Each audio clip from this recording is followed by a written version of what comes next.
Hello అండి, welcome to tree media devotion. ఈరోజు మనతో ప్రముఖ జ్యోతిష్యులు, వాస్తు నిపుణులు, ఆధ్యాత్మికవేత్త శ్రీ నానాజీ పట్నాయక్ గారు ఉన్నారు. నమస్తే సార్. శ్రీమాత్రే నమః.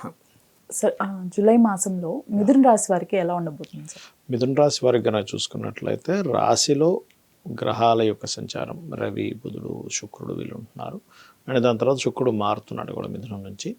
సో ఓన్ హౌస్లో గ్రహాలు ఉండడం అనేటువంటిది, అంటే అందులో పర్టికులర్గా 5th lord, 12th lord, 4th lord ఇవన్నీ ఏంటంటే క్రియేటివ్ మీద ఆలోచనలు పెరగడం కానీ, ఏదైనా కొత్తగా క్రియేట్ చేయడం కానీ, ఏదైనా ప్రాపర్టీ తీసుకోవడం కానీ, ఇట్లాంటివి కొంచెం అంటే గృహము, వాహనము ఇలాంటివి తీసుకునేటువంటి యోగాలు కూడా యాక్టివ్ అవుతున్నాయి ఇక్కడ. అయితే ఈ 4వ స్థానంలో కేతు ఉన్నందుకు కొంచెం చూసి తీసుకోవాలి ఏదైనా ఆస్తి కానీ ప్రాపర్టీ తీసుకునేటప్పుడు. బికాస్ ఆఫ్ కేతు ఏంటంటే మ్యాజికల్ ప్లానెట్ అంటారు, లిటికేషన్ ప్లానెట్ అని కూడా అంటూ ఉంటారు.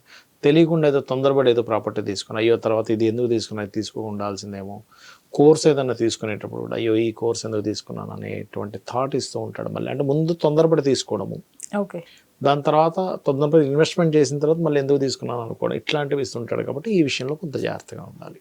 వీళ్ళకి ఫైనాన్షియల్ పరంగా, కెరీర్ పరంగా ఎలా ఉండబోతుంది సార్? ఫినాన్షియల్ పరంగా కనుక చూసుకుంటే కొంచెం అంటే మిథునం వారికి 2 గ్రహాలు 12వ స్థానంలో ఉన్నాయి. డబ్బులు వస్తుంది కాబట్టి దాని తగ్గట్టుగా ఇన్వెస్ట్మెంట్స్ కూడా చేస్తూ ఉంటారు. అంటే ఖర్చులు కూడా ఎక్కువగా ఉంటాయి ఈ నెలలో చెప్పాలంటే. బికాస్ ఆఫ్ అది కూడా 13వ తేదీ నుంచి ఎప్పుడైతే మీకు గురుమంగళ యోగం 12వ స్థానంలో ఏర్పడుతుంది కాబట్టి ఉంటుంది. ఇక కెరియర్ పరంగా కనుక తీసుకుంటే కనుక 10వ స్థానంలో రాహు ఉన్నందుకు సాఫ్ట్వేర్ రంగాల్లో ఉండేటువంటి వారికి, ఫార్మా రంగాల్లో ఉండేటువంటి వారికి, ఈ యొక్క మనకి చూడండి డయాగ్నోటిక్ సెంటర్స్ నడిపేటువంటి వారికి, ఇట్లాంటి రంగాల్లో ఉద్యోగం చేసేటువంటి వారికి చాలా అనుకూలంగా ఉంటుంది. ఓకే, వీరికి ఆరోగ్యపరంగా ఎలా ఉండబోతుంది సార్? ఆరోగ్యానికి కారకుడైనటువంటి కుజుడు ఓన్ హౌస్లో ఉన్నాడు. 13వ తేదీ నుంచి 12వ స్థానంలోకి వస్తున్నాడు. ఈ కాంబినేషన్ పర్టికులర్గా ఓవర్ ఫ్యాట్గా ఉండేటువంటి వారు కొంత జాగ్రత్తగా ఉండాలి ఒకటి. రెండవది ఏంటంటే వేడి చేయడం ఉంటుంది ఒక్కోసారి. కొంతమందికి వేడి చేయడం వల్ల ఒక్కోసారి మనకి చూడండి ఏదైనా ఫుడ్ తిన్నప్పుడు కడుపులో మంట లాంటివి వస్తుంటాయి. అదొక్కటి కొంచెం ఇబ్బంది పెట్టే ఛాన్స్ ఉంది. బట్ పెద్ద పెద్ద అనారోగ్య సమస్యలు అయితే ఏం రావు. ఇటువంటివి మాత్రం చూపిస్తున్నాయి గ్రహస్థితిలో. వీరికి మ్యారేజ్కి సంబంధించి ఎటువంటి ఫలితాలు ఉండబోతున్నాయి సార్? మ్యారేజ్ రిలేటెడ్ సంబంధించిన విషయంలో సప్తమాధిపతి ఎప్పుడైతే శుక్రరాశుల్లో ఉన్నాడో ఇష్టపడిన వారిని వివాహం చేసుకోవడానికి అనుకూలంగా ఉంది చెప్పాలంటే. ఇప్పుడు అది ఎప్పటి వరకు, జూలై 13th వరకు ఉంది. వన్స్ ఎప్పుడైతే కుజుడు ఎంటర్ అవుతాడో అక్కడికి, ఈ ఇష్టపడే వివాహం చేసుకునే వాటి విషయంలో కొంతమంది ఘర్షణ తయారవుతుంటుంది. కాబట్టి ఏదైనా కానీ జూలై 15th లోపల ఇటువంటివి ఏమైనా ఉన్నా సరే వీళ్ళు ఇక్కడే మాట్లాడుకోవడం బెస్ట్. ఒకటి. రెండవది ఏంటంటే వివాహం తర్వాత కొంచెం ఎవరైతే సంతానం కోసం ప్రయత్నం చేస్తారో వారికి కూడా అనుకూలంగా ఉందని చెప్పుకోవచ్చు ఈ సమయం అనేటువంటిది. బట్ ఏదైనా జూలై 13th లోపలే ఇంట్లో వాళ్ళకి ఇలాంటిది ఏదైనా మాట్లాడుకోవడం అనేటువంటిది ఉత్తమం. జూలై 13th దాటితే అది వివాదాలకి దారితీస్తుంది. అది వీళ్ళకి సంబంధాలు ఏదైనా కుదరడం కూడా ఎవరి ద్వారా కుదరవచ్చు ఏమిటి అంటే, ఫ్రెండ్ సర్కిల్లో ఎవరైనా స్త్రీలు ఉంటారు, వాళ్ళ యొక్క పరిచయం ద్వారా కుదిరేటువంటి ఛాన్సెస్, లేదా సిస్టర్ వరుస వాళ్ళ ద్వారా కొన్ని సంబంధాలు ఎలా ఉంటుందంటే కూతురు వరుస అవుద్దంటారు, బట్ ఏజ్ చాలా డిఫరెన్స్ ఉంటుంది. బట్ వాళ్ళ ద్వారా ఏదైనా కనెక్టివిటీ ఏర్పడుతుంది అక్కడ. ఓకే, వీరికి విద్యా వ్యాపార రంగాలు ఎలా ఉంటున్నాయి సార్? విద్యా రంగాలు కనుక తీసుకుంటే ఇందాక నేను మొదట్లో చెప్పినట్టుగా ఏదైనా ఒక కోర్సెస్ తీసేసుకున్నాక అయ్యో ఎందుకు తీసుకున్నాను అనేటువంటిది ఒక ఆలోచన వస్తుందని చెప్పాను. ఎందుకంటే 4వ స్థానంలో కేతు ఉన్నాడు కాబట్టి పంట పొలాలు అంటే రైతులు, రియల్ ఎస్టేట్ రంగాల వారు కూడా కొంత జాగ్రత్తగా ఉండాలి. Because of Ketu is the litigative planet. ఏదో ఒక స్టాపింగ్ జరుగుతూ ఉంటుంది. అందుకని పర్టికులర్గా రియల్ ఎస్టేట్ రంగాల్లో ఉన్న వాళ్ళు కానీ, ఏదైనా కొత్త కోర్సెస్ చేసేవాళ్ళు కానీ, రైతులు కానీ కొంచెం ఆ పని ప్రారంభించేటప్పుడు గణపతిని ఆరాధిస్తే ఎటువంటి ఇబ్బంది రాదు. వీరికి సంతాన పరంగా ఎలా ఉండబోతుంది? సంతాన పరంగా సంతాన యోగం బాగుంది ఈ మాసంలో. అంటే సంతానం కోసం ఎవరైనా ప్రయత్నం చేసేటువంటి వరకు అనుకూలమైనటువంటి సమయం, అందులో ఎటువంటి సందేహం లేదు. కాకపోతే ఏంటంటే కొంచెం కంబస్ట్ అయ్యాడు పంచమాధిపతి. సూర్య నమస్కారాలు చేసుకుంటూ ఉంటే ఇబ్బంది అనేటువంటిది రాకుండా ఉంటుంది. అంటే పంచమాధిపతి లగ్నంలో ఉన్నాడు, ఇట్స్ గుడ్, అందులో డౌట్ లేదు. కానీ ఆయన ఎలా ఉన్నాడు, రవితో కంబస్ట్ చేస్తున్నాడు. కాబట్టి ఏంటి, సూర్య నమస్కారాలు చేసుకుంటే ఈ ప్రయత్నాలు ఫలకృతం అవుతాయి. సంతానం విషయంలో ఎటువంటి ఇబ్బంది లేకుండా ఉంటుంది. ఈ రాశి వారు తీసుకోవాల్సిన ముఖ్యమైన జాగ్రత్తలు ఏంటి సార్? ఇందాక నేను చెప్పినట్టుగా ప్రాపర్టీ తీసుకునే విషయంలో ఒకటి, ఓవర్ ఫ్యాట్ లేదా ఒక్కోసారి కొలెస్ట్రాల్ అధికంగా ఉండేటువంటి వస్తువులు తినడం ద్వారా ప్రాబ్లం వస్తుంది అనుకునేటువంటి విషయాల్లో కొంత అవాయిడ్ చేయాలి. ఓకే. అండ్ అదేవిధంగా అష్టమ భాగ్యస్థానంలో ఉండే శని భగవానుడు వక్రిస్తున్నాడు. సో దీనివల్ల ఏమిటంటే ఒకటి రీసెర్చెస్ చేసేటువంటి వారికి చాలా బాగుంటుంది. కాకపోతే అది ఉద్యోగ మార్పును కూడా ఇస్తుంది. ముఖ్యంగా శనివారాలు ఉద్యోగ మార్పు కోసం ఇంపార్టెంట్ డెసిషన్స్ తీసుకోకూడదు అనేటువంటిది చూపిస్తుంది పర్టికులర్గా. ఈ రాశి వారు చేసుకోవాల్సిన పరిహారాలు ఏంటి సార్? ఒకటి గణపతికి, రెండు సూర్య భగవానుడి యొక్క ఆరాధన, సూర్యుడిని చూస్తూ భానుమండల మధ్యస్థ భైరవి భగమాలిని అయిన మహానామస్మరణ చేసుకుంటే బాగుంటుంది.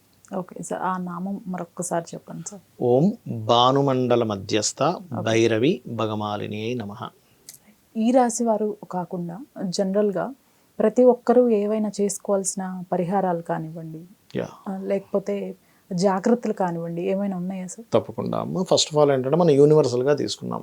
ఈ ఒక్క రాశి మేషము, వృషభము, మిథునము అని కాకుండా 12 లగ్నాలే కాకుండా మనకి వాళ్ళ కొంతమందికి లగ్నము, రాశి, నక్షత్రం ఏమీ తెలియదు.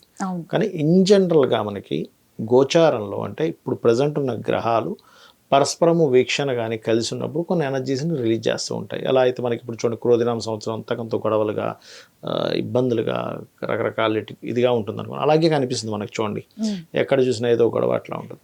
అయితే ప్రతీ నెల కొన్ని గ్రహాలు పరస్పరం వీక్షించుకున్నప్పుడు కానీ కలిసి ఉన్నప్పుడు కానీ పిఏసి అంటారు, అంటే ప్లేస్మెంట్, ఆస్పెక్ట్ అండ్ కంజంక్షన్లో ఉన్నప్పుడు ఒక ఎనర్జీ ఫామ్ అవుతూ ఉంటుంది. అది ప్రకృతిలో కావచ్చు అండ్ మనుషుల్లో ఉండేటువంటి తత్వాల్లో కావచ్చు.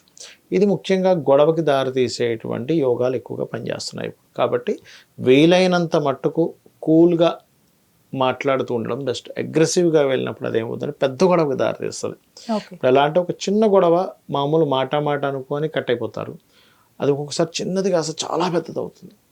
ఈ కాంబినేషన్ ఏంటంటే గొడవ అవుతుంది అని అనుకున్నప్పుడు అక్కడ కట్ చేసి స్మైల్ ఇచ్చి పక్కకి వెళ్ళిపోవడం బెస్ట్.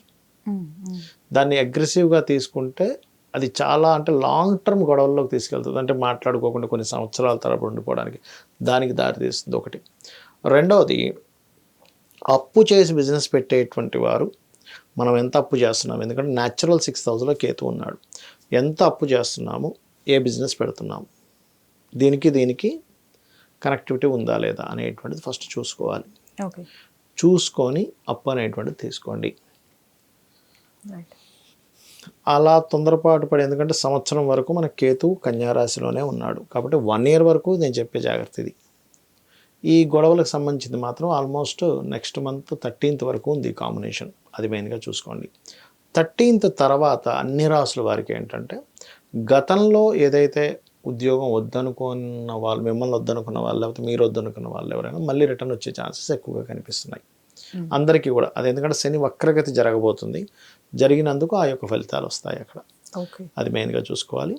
అండ్ అలాగే ఇంకొకటి ఏంటంటే ఈ 15, 16 తేదీల తర్వాత జలరాశుల్లోకి వెళ్తాడు రవి. అన్ని రాసుల వారికి కూడా ఒకటే, ఈ జలరాశుల్లో రవి ఉన్నప్పుడు వాహనాల మీద అందరూ కూడా కొంత జాగ్రత్తగా వెళ్తూ ఉండాలి. ప్రతి ఒక్కరు కూడా. ఎందుకంటే జలరాశి అనేది ఏంటంటే న్యాచురల్గా రవి అనేటువంటిది ఆలోచనాకారకుడు. ఈ ఆలోచన సూర్యభగవానుడికి ఎందుకు ఇచ్చారంటే న్యాచురల్ 5th లార్డ్. జలరాశుల్లోకి వెళ్ళే రవి ఏం చేస్తాడంటే కొంచెం ఎండను తగ్గిస్తాడు, వర్షాలు పడేలా చేస్తాడు కాస్త. మనకి జూలై 14, 15 తర్వాత నుంచి అంతా కూడా. సహజంగా చూడండి, మనిషికి బాగా చలి కానీ మందత్వంగా ఉన్నప్పుడు మనిషి బుద్ధి మీద కూడా దాని ప్రభావం చూపిస్తుంది. మీరు గమనించండి, బాగా చల్లగా ఉంది, అబ్బా ఏం నిద్రలేసం పడుకుందాం అనిపిస్తూ ఉంటుంది.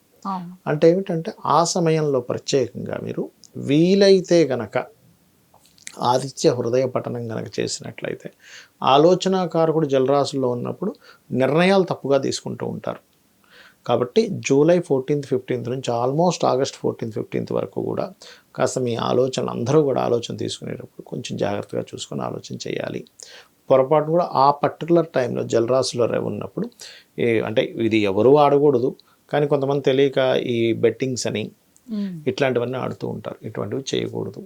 కొంతమంది షేర్ మార్కెట్లో కూడా వెళ్తారు. షేర్ మార్కెట్ అనేటువంటిది ఏంటంటే వాళ్ళ పర్సనల్ చార్ట్లో ఒక కాంబినేషన్ పర్టికులర్గా ఉంటుంది. ఇది ఏంటంటే ఒక 10-15 వేల జాతకాలు దాదాపుగా 10,000 అయితే ఖచ్చితంగా తీసుకొని రీసెర్చ్ చేసి చెప్తున్న అంశం ఇది. రీసెర్చ్ చేసి చెప్తున్న అంశం. ఓకే. అదేమిటంటే ఎవరికి బాగా వర్తిస్తుంది షేర్ మార్కెట్ డైలీ ట్రేడింగ్ చేసే ఎవరికి బాగా యోగిస్తుంది అంటే వాళ్ళ పర్సనల్ చార్ట్లో 2వ స్థానం అంటే ధనస్థానం బలంగా ఉన్న వాళ్ళకి, పంచమం అంటే స్పాంటేనియస్నెస్. షేర్ మార్కెట్ అంతా ఏంటంటే ఎక్కడ మనం ఇన్వెస్ట్మెంట్ చేయాలి, ఎక్కడ చేయకూడదు, ఎప్పుడు సెల్ చేయాలి, ఇప్పుడు బై చేయాలని స్పాంటేనియస్గా అప్పటికప్పుడు డెసిషన్ తీసుకోవాలి. సో ధనస్థానము, పంచమ స్థానం. అష్టమ స్థానం అంటే ఈజీగా వచ్చే మనీ. షేర్ మార్కెట్ అంతా కూడా ఈజీ మనీ కోసమే చూస్తారు, కానీ అది యాక్చువల్గా ఏంటంటే ఒక స్ట్రాటజిక్గా వెళ్ళాల్సింది అది. సో ఈజీ మనీ కారకుడు కూడా సపోర్ట్ చేయాలి దానికి. 8th అండ్ 11th లాభాలు అంటే 2, 5, 8, 11 కారకులు బాగున్న వాళ్ళకి, ఆ కాంబినేషన్ ఉన్న వాళ్ళకి, దీంతో పాటు ఒక నీచభంగ రాజయోగం కానీ ఒక విపరీత రాజయోగం కానీ ఉన్నవారికి ఈ యొక్క షేర్ మార్కెట్ ద్వారా డబ్బులు వస్తాయి.